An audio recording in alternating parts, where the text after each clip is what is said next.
and welcome to my channel, Sweeter Lifestyle. Today, I'm going to talk about another health principle, and that would be exercise. Now, I know that the best forms of exercise, some of the best forms of exercise, would be a brisk walk in the outdoors, um, gardening, or going for a swim. And these ones you don't even need really to spend any kind of money. You can also have a digestive walk, which is defined as a light 15-minute stroll after you've had a meal. And that's a good way to get some of your exercise into your day. It's recommended that our bodies need 30 minutes of exercise every day for 5 days a week on a minimum to have a very good fitness level. This is definitely doable for everyone for the most part. However, for me, if I look at those three really good ways to exercise, I can't do a brisk walk because walking briskly, I would need a lot of oxygen. To go for a stroll, I need someone to go with me to hold my oxygen machine because I can't walk. Even if it's a light stroll, I can walk and hold the machine at the same time and walk for any length of time because the machine is a little bit heavy for me. So for me, an outdoor stroll, which is the one I can do, it can happen, but it wouldn't be often enough because I need to be independent. I don't have a backyard anymore as we've downsized to a condo. So gardening in the open air, that's out of the question for me as well. Swimming, well, if I could swim, that would be great, except I can't do it with an oxygen hose in my nose. By the way, I do love the water, even though I can't swim. I like to, fool around in the water, play around, but I can't do it with an oxygen hose in my nose, and that's one of the things that I do miss. Not being able to go to the sea, or to the pool, or to the lake, or anything like that. I actually have a treadmill, I have to confess, for exercising, but it literally cannot fit in my condo. So it's actually in storage, so I don't have access to the treadmill to use here.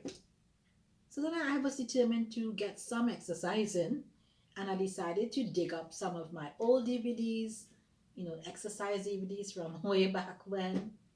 I looked at exercise programs on TV or on YouTube. Nah, none of those things worked for me. I even did my own program. I put things together and I figured out, I could do this and do that. It didn't work. And then I thought for some reason about using a rebounder. Don't know where that came from. And so I did some research and decided to invest in an inexpensive brand that offered me the support that I needed. Anyway, this is what I do now for exercise. When I'm at home, I have a long hose, an oxygen hose, that delivers oxygen to me from a central machine. This long hose allows me quite a bit of freedom, so I can go to any room in the house that I want, and it certainly is able to take me over to the rebounder, and I am able to exercise on my rebounder. So last week I was in a health seminar, and one of the doctors there, I had asked her privately about using a rebounder. The reason was I found that I wasn't sure whether or not it's a good thing for your knees, as you're getting older. I was asking her about that, and she says no, the rebounder is not bad because of the tension, the way jumping on a very hard surface, so it sort of helps with the knees in that way, anyways. So I asked her. She said, even with my health conditions, she's saying that yeah, rebounding is good because it actually helps the lymphatic system, which helps with immunity, and it does many other things in the body. And when we use the rebounder, it gets that whole system moving. And so a rebounder is really good as a form of exercise.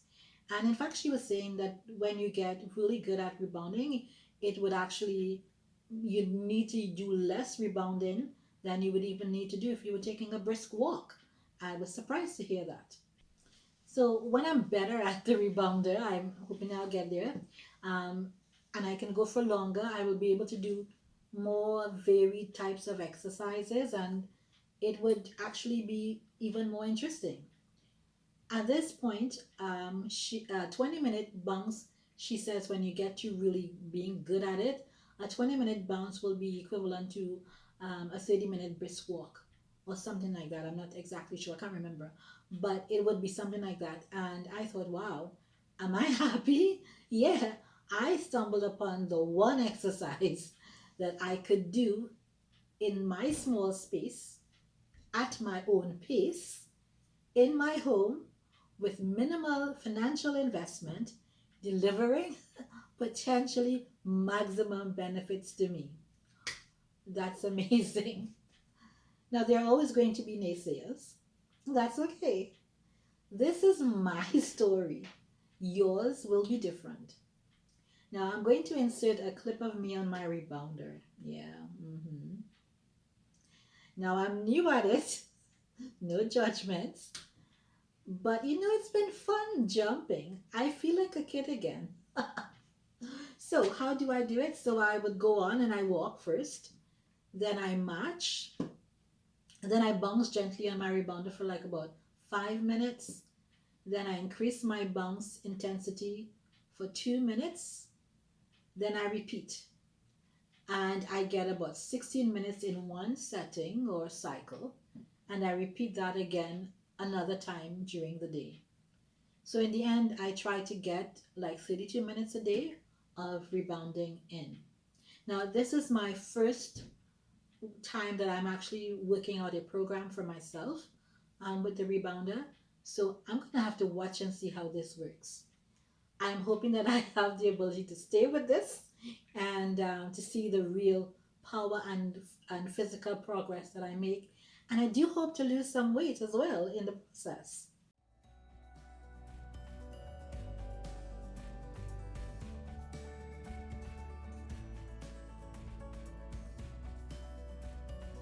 So maybe if you use a rebounder, you can let me know about your experiences with it. And if not, maybe you'll join me and get one. Check with your doctor first and see how much fun it is. Thanks for watching. See you next time.